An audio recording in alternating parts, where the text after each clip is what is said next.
Welcome to Indie Authors Tell All, where independent voices take the mic.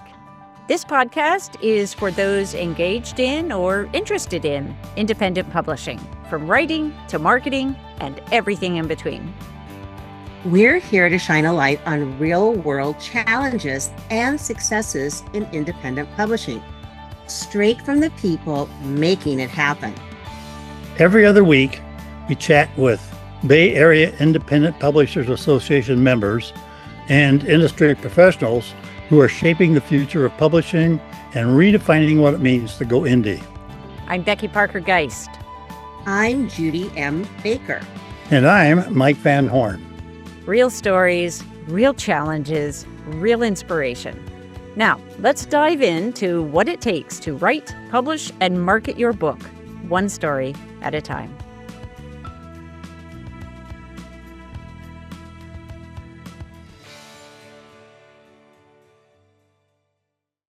Greetings and welcome to Indie Authors Tell All. Today we're going to interview Judy Baker. Now, Judy is one of the three hosts of this podcast, but we decided we needed to interview each other so that you people out there can learn about us, not just about everybody else.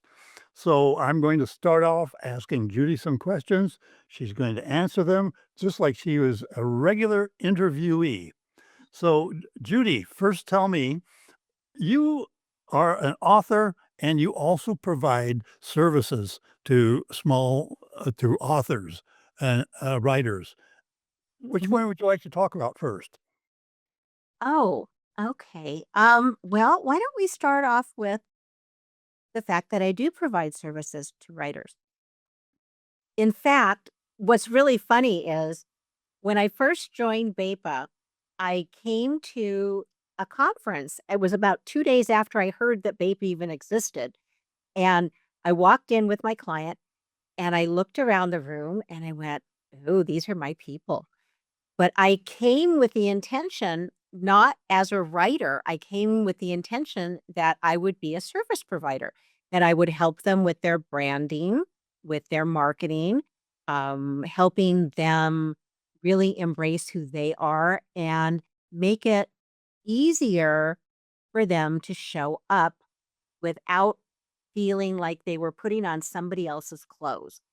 Do you know what I'm talking about? You know, how the marketing guys are out there and they're real bro marketing. Never has been my method. So I saw people, and I think at that very first one, I think I met Carla King, and I'm trying to think who else might have been in the room. I don't think Stephanie Chandler was at that one, but I saw all of these really talented people, but they all looked like deer in the headlights. They were all going like, here's my book, but please don't come talk to me because I'm afraid to talk to you. So that's one of the things I do is I help people relax and really embrace who they are. So why don't you just kind of walk us through what you do with a new client? Suppose I came to you, and what would we do together? This is my favorite part. And in fact, I just did this yesterday. I was talking with a client and we were doing a get acquainted call because she has some questions about what would a book buzz audit look like.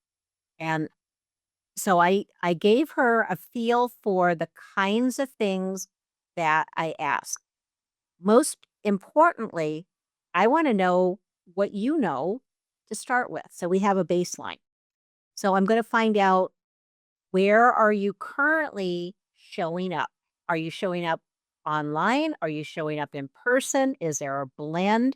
Have you already published? Are you in the process of getting your book ready? Have you published a book that kind of, faded into the woodwork and nobody ever saw it? And I know for you, Mike, because you write, you're like me, that you write in both fiction and nonfiction. You might have kind of separate personas, and that's okay. Even if you write in multiple genres, people know you and you can tell them. So, people would know me as a brand expert, as a publishing strategist, but there are people who knew me before I was doing that. They might know me as a graphic artist. They might know me as a human resources professional. So some of those people would be interested in knowing about my poetry and my fiction. And some of the people who read my poetry and my fiction might like to read my business books. So you let everybody know that you have these different facets, and they'll choose if they want to consume that. So we look at who you are, and then we look at how do you want to show up?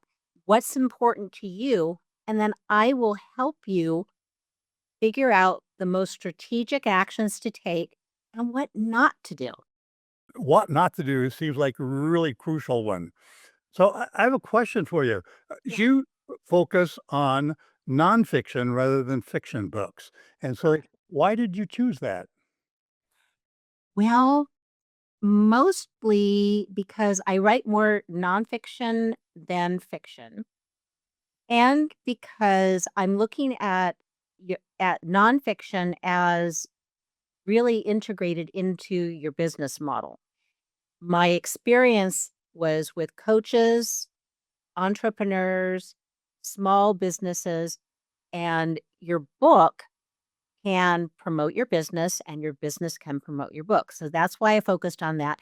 And because I'm not a specific, I do have a couple genres that I write in that are fiction, but that's not my area of expertise. My expertise is in taking strategic action.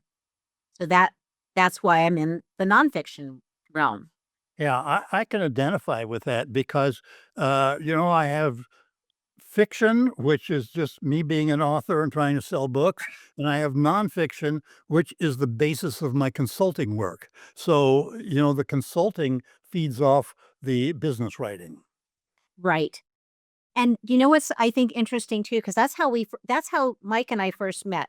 We were both members of a consulting group, and these were all consultants that got together because we wanted to talk to each other about how do we do this better? How do we, do our business better? But out of that, that's how I learned about his writing. And many people in that group went on to publish books. And that's such a it's really funny to me that there's all of these experts out in the world and they've done work and they've, documented things, but they didn't think about, oh, why don't I collect that and then make it available? That's what a book is. You're taking the knowledge in your head and you're putting it out in the world. Yes, yes. Good. Well, let's switch. Let's talk about you as an author now. Okay. So what do you write? Well, one of the things I write, actually started writing when I was a kid, and I wrote a lot of really bad poetry. When teenagers write really terrible poetry, not all of us are Amanda Garman, so let's just get that out of the way. I have gotten much better, but I wrote poetry and I did little line drawings that went with it. And when I went to college, I thought, oh, this is going to be my minor is creative writing. But I had a professor who didn't like the way that I wrote because I didn't write police procedurals. I read them, but I don't write them. So I stopped doing any of that. So today, in my current embodiment, I write short fiction, primarily magical realism. So think about like what Isabel Allende writes magical realism as well as romance. I don't write romance, but magical realism. So things are in kind of a real world, but there's things that don't really exist, or maybe they're more imaginative. So that's my favorite genre. And I also, in the fiction world, I've been experimenting with short fiction. So flash fiction can be anything from a few lines to about 500 words. So I do that. And then my other thing is anthologies. This book, Moonshadow, Tales of Hidden Light, I was the editor. I never thought I'd be an editor. And there's good reason for that. But this anthology was about both memoir. Oh, I write memoir. See, I forgot one of them. I write memoir. And in this book, I have a memoir about my discovery that I happen to be ADHD positive. And so this has memoir, it has short stories. They don't all have happy endings, but it's really exploring the idea about what we learn when we're in a situation and whether there's lightness and darkness and how do we embody that. So this is on my fictional side and plus lots of poetry. Are all those your pieces or are they an anthology of varied authors? The anthology, well, you and I share this. We both belong to California Writers Clubs, and I'm the past president of Redwood Writers. And in this anthology, we only opened it up to our members. So there's 41 stories, mine being one of them, and they're really remarkable. I mean, some of the memoir is just breathtaking, as the fiction. Oh my gosh, people create great stories. And so that's what I did on this. But I also did, yes, I'm very proud of this part. I designed the cover with my little friend Gamma. I did use Gamma app to help me render this, but I did the interior too. And I'm very excited that I think this is one of the most beautiful of all of our anthologies because I really took to heart my love of typography and making it easy for people to read because most of our members are over 50. I'm just curious, what program did you use to uh, lay out the interior? Oh, well, I'm an InDesign person. In Okay. fact, I taught it for 13 years. So yeah, is it kind of ingrained in me. But you know what? There's lots of choices. But it's one of my favorite programs and I know it pretty well. Okay. I've done it in InDesign and also in Word, so they both work. InDesign is more complicated. Well, yes and no. And I think this is a good question. And I know a lot of authors wonder about that too. What should I put it in? I would say write in the tool that you're most comfortable with. Yeah. When and so if you have the skills, you and I both have the skills to, then do the final layout. But most of the time, authors don't worry about that. Hire somebody who does know the tool that's going to make your book beautiful. Yes. And yeah, don't try to do things that you're not good at because you'll just get frustrated. You focus on storytelling, emotional impact, and taking people on a journey. If you do that as an author, you're golden. You can find lots of people out there in the world who can take your manuscript and then turn it into a book. Now we've talked about your fiction writing. What about the nonfiction side? Do you have any nonfiction books you want to show us? I do. And let me just share my screen and then we will do that. Hey, there we go. This is a book I have been working on for a couple of years now. Well, actually, I'm going to tell the truth. I started writing a book on marketing in 2012. And then in 2013, I had this little hiccup called cancer. And so I kind of put it away. And when I started to go back to it, this memoir that I'm working on came up instead. So both of them are in process. But the Buzzworthy Book Blueprint takes my accumulated experience and knowledge, including everything that I learned at BEPA about what it takes to build your blueprint as an author. So you know where you are, where you're going, what you want to do, and where the gaps are. And I use this, the interior of this book came out of a series of classes that I was teaching. And people said, you should make that into a book. But then when I read it and I went, oh, if you hadn't taken the class with me, this wouldn't make a lot of sense. So what I'm doing now is I'm infilling more of the setup and then giving people the steps so they can do some self-exploration. I understand that very well because I've written a lot of workbooks, and workbooks means you're asking questions. When you turn it into a book, you have to answer the questions also. I know. And I thought, oh, this will be so simple. No. Mm-mm. So I've been kind of dragging my feet a little bit, but I have a writing partner who is very good at accountability. And so he's going to help me work on it together. And he knows the work because he attended most of the classes. So we'll get it. It's going to be coming out this year. I'm Good, good. convinced it will. So, I neglected to ask you earlier, what is the name of your company? Oh, isn't that funny? Well, it's Buzzworthy Books. And you might wonder, why Buzzworthy? I was sitting in my backyard, and I have a beautiful backyard. It is in Sonoma. If you know the area, I'm very close to the Sonoma Mission Inn.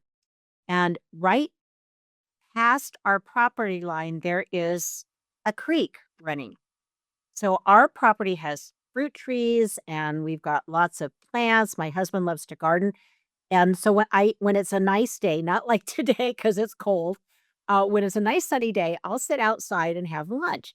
And I was sitting there and I was watching all of the bees and wasps all over, going into the flowers and into the fruit trees. And I suddenly realized, I went, oh, you know what? Now I get it. Those bees communicate with each other. And I think we have 6 different kinds of bees just on our property. There's over 100 different species, but I'm not going to get into all that. So what do bees do?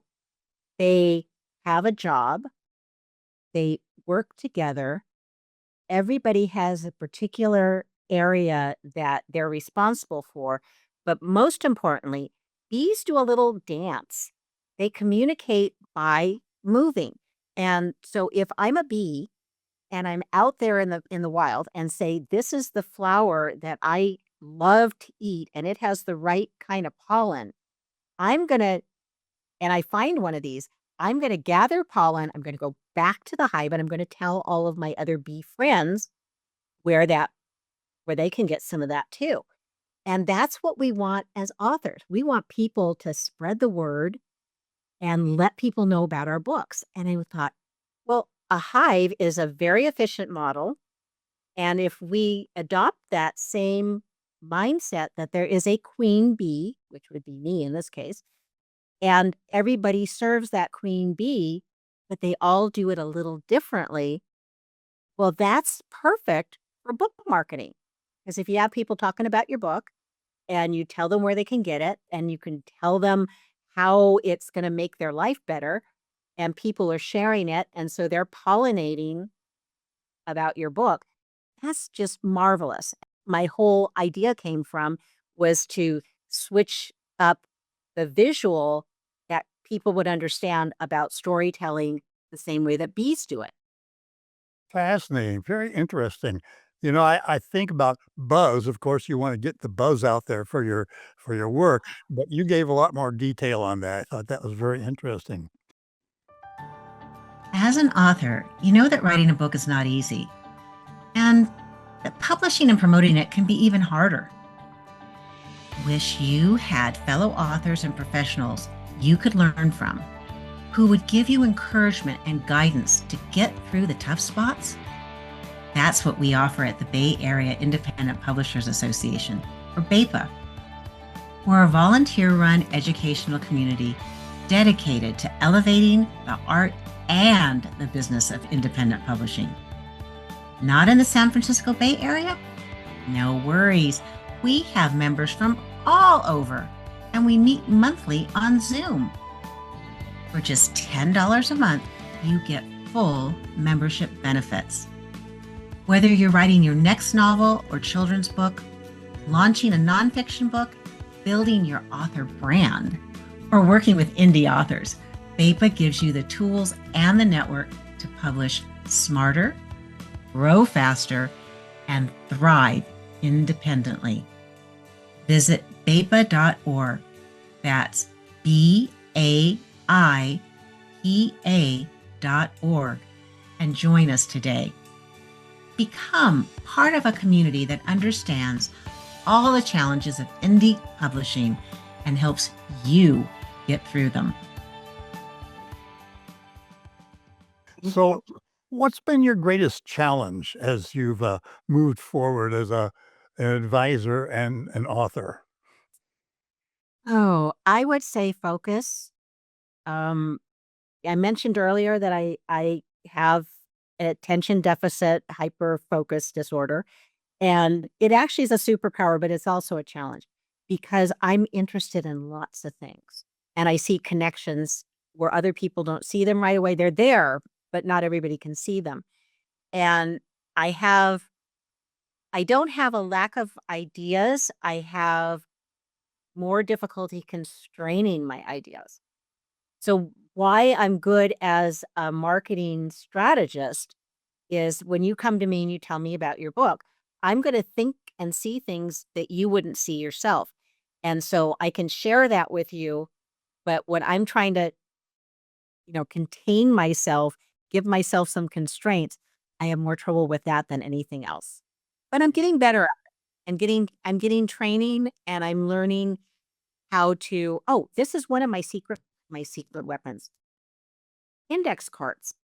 Mm. Now, I know this is very old school, but if I write down one idea or one project per index card, instead of seeing a list that could, fill the room, I'm only going to focus on one thing at a time. And neuroscience tells us this, and I've got many friends who are neuroscientists.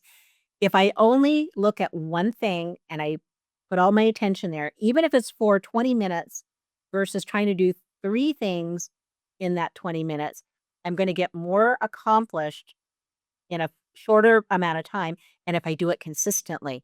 So this is my new weapon. Some people use stickies, but I like to write. Oh, the other reason why, when you pick up a pen, since I don't my handwriting is not fabulous. I have 3 sisters who have beautiful handwriting. I wasn't one of them.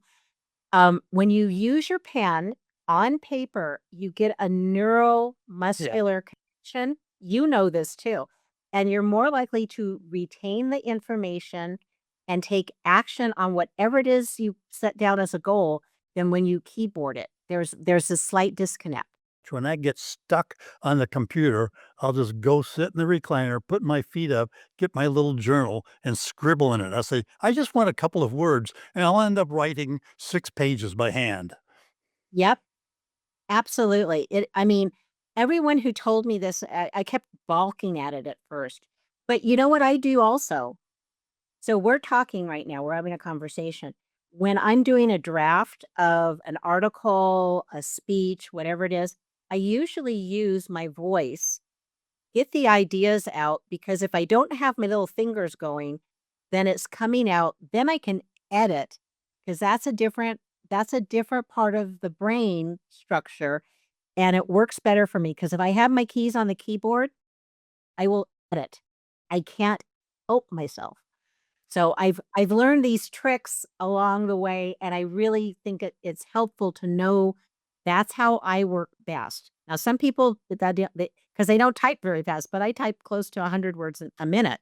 And but if I come up with the wrong word, then I'm starting to go somewhere else. I'm not staying in the flow. So I love it, Mike. What you just said, if some new author came and says, well, what's the advice you would give me? And what you just said would be one of the things that you should tell them. Oh, absolutely. Well, the thing too is in English, now in other languages, it's even faster, but we tend to speak English at about 140 words per minute. So whatever your typing speed is, you'll probably be 3 to 4 times more productive if you do your first draft recording it. And now with tools like Zoom or Loom, whatever it is, Otter, you can record those ideas and then get them out. It'll translate your spoken language into a document, text that you can edit. And would you not agree it's easier to edit than it is to come up with the idea? I might challenge that, but that's a whole different discussion. Okay. I'll find out when you're interviewed. Let's see. So, what questions would you like to address now? What have I not asked you that you'd really like to tell us? Ooh. I think this is one. It's about visibility. Now, you've been in business a long time, and I know in our circle, people know who you are. But I think a lot of folks have a misunderstanding about attaining visibility, and they think they have to be everywhere. And what I've discovered is there are certain things I don't do, and I have no interest in doing. And me personally, there's not a lot of me out there on social media. I mean, I do post things on LinkedIn. I occasionally put things up on Facebook, and I sometimes put things up on Instagram, but I don't live my life on social media. I live my life in my real life with real people that I can see and touch. And I think there's this fear of missing out that propels people into doing things that are not helpful. Um, I'm not on TikTok. I looked at it even before there was a big hubbub about it. I had a business partner who liked TikTok, and I looked at it and I went, I don't think that's not for me. I Frenetic does not work. So knowing where there's a comfort level, and I'm not saying not to ever try anything that's a stretch, but if you as an author have, say you only have an hour a day or an hour a week, it can be either one, and you're doing something you hate, are you likely to keep doing it? Probably not. You And so, dislike it. yeah, You you dislike it, and you're not good at it. you're not exactly. And the things that we really, really, really hate, just leave them alone. Let other people be there, because the type of people I work with and resonate with and I can help the most, they don't want to be on TikTok either. So I know that putting my energy into places where people are interested, they're curious, they are adult, they're creative, that's where it's more valuable to me. So my first choice is if I can be in front of a real live person, that's my number one best place to have a conversation. Number two is what we're doing. And number three, I actually pick up the phone. But I know that younger people don't like to pick up the phone to talk. They'll text, and I like texting. But you got to know your audience and know how they want to have communication happen. So don't spend time in the wrong place. And you'll learn that by showing up and doing things and then looking, tracking the results. Track what you do to see, is this affecting my bank account? Is it affecting my sleep? Is it affecting my creativity? And then go from there. And doing less can actually get you more in the long run. Very good advice. Now, to kind of draw this to a close, this is sponsored by BAPA, Bay Area Independent Publishers Association, and we're all members of it.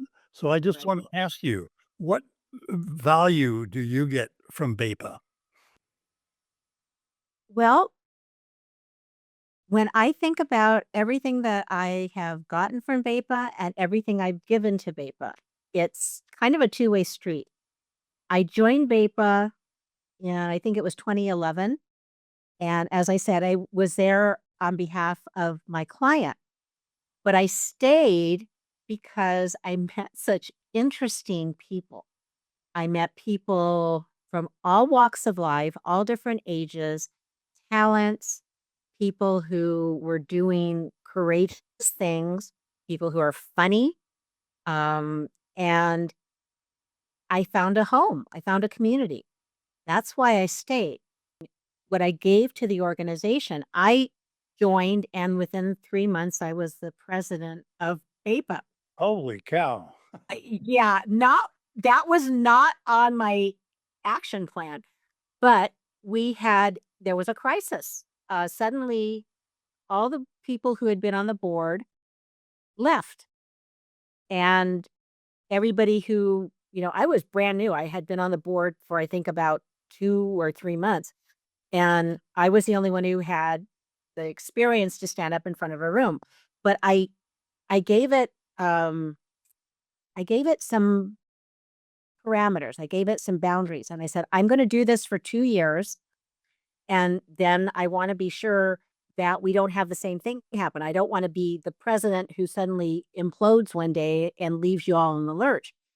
And because I have a background in organizational development, I looked at how can I bring people into being volunteers, showing up, finding some new board members. We didn't have a big enough pool of people who were willing to be on the board, but that was partly because of the style of leadership before I joined. And I opened it up, and I did that with all of the volunteer positions. But the thing that I'm really I'm proud of that. And the second most important change that I brought to the organization. When I joined, the only people who would answer questions, BEPA opens up every meeting with a question and answer period. It goes on for about an hour, but only either the president or vice president was answering questions. And I looked around the room and I said, there's about, we had between 60 and 100 people at every meeting. In fact, a couple times we would have gotten shut down by the fire department if they knew, but they didn't know that. And I said, you know what? I bet there's other people in the audience who know the answers. So I started slowly by bringing up people I knew were experts. So Joel Friedlander and I joined about the same time. So at first I said, Joel, would you come up to the front and help me answer questions? And then by, I think, the third or fourth meeting, I said, anybody in the audience have an answer to this question? So, somebody would ask. And pretty soon, people were raising their hand. They were contributing. And so people stopped feeling like, oh, I have to learn from everybody. They could share what they learned. And Yeah. it just transformed the group. And I think that's why it's still so vibrant today.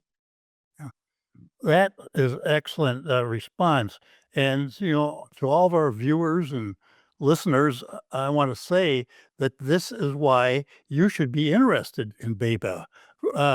You can, since we meet by Zoom, you can join us from anywhere, and you just go on to our BAIPA.net and see what we have to offer. If you think you would benefit from the kind of support that Judy just described. And also then, if you aren't subscribed to this podcast, please do that so you'll get our regular every other week podcasts with other authors who have fought the same battles and had the same successes as you have. So with that, I think we will draw it to a close for today. Well, I just want to add one other thing. Not only is BEPA a great resource, but you can come to my website too. And you can find me at Buzzworthy Books. That's BUZZWORTHYBOOKS.com, buzzworthybooks.com. And I've got lots of goodies for you as an author, and there'll be more resources coming down the road. But definitely check out BEPA. And seriously, you can participate with us anywhere because we broadcast all of our meetings on Zoom, and we have members all over the world. All right. Thank you. And until next time. Thank you, Mike. Take care. Thanks for listening to Indie Authors Tell All, a podcast from the Bay Area Independent Publishers Association. Be sure to subscribe so you never miss our bi-weekly conversations with authors, publishers, and experts who keep indie publishing vibrant. You can learn more and join our community at BAIPA.org. That's BAIPA.org. You don't have to live in the Bay Area to join us, since we're live on Zoom for all our events. You can email your questions and feedback to us at podcast@BAIPA.org. That's podcast@BAIPA.org. Thanks so much for joining us on the Indie Authors Tell All podcast.